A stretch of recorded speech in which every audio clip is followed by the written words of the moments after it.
This performance was prepared for and presented on May 6, 2022, during the lightning talks of the Paperology Symposium, organized by Artefact Labs.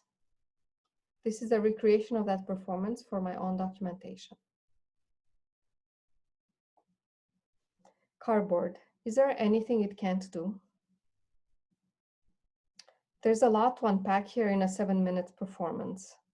We need to talk about the packing, the package, the packer, the fillers. All in all, I want to get to the meaning beyond the box. And I will do that through illustrations of my process of thinking about, looking at, and looking through cardboard.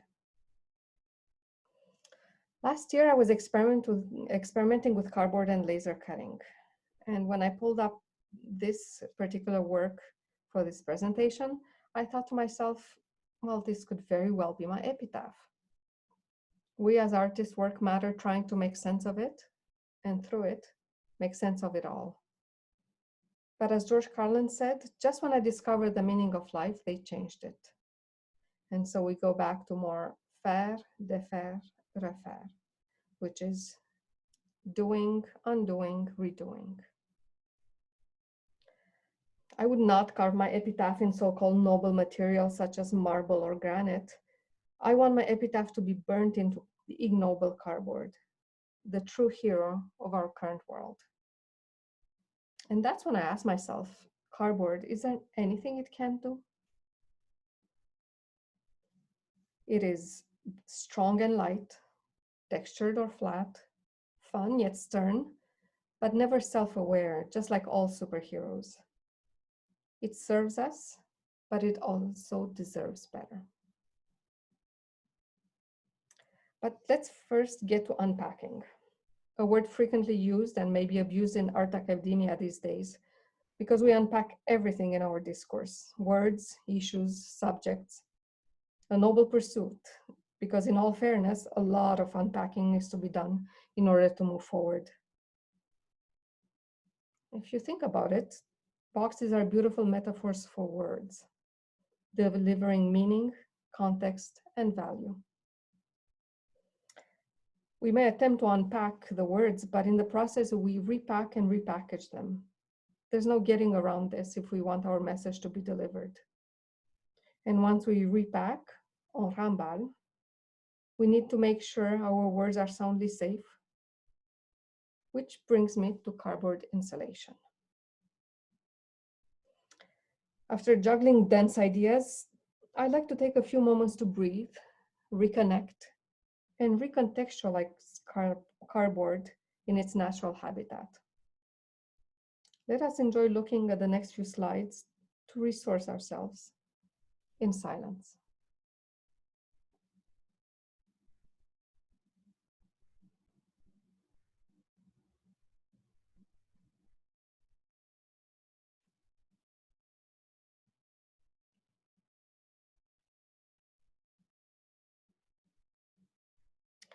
We now move on to cardboard insulation as a luxury item in the world of high fashion.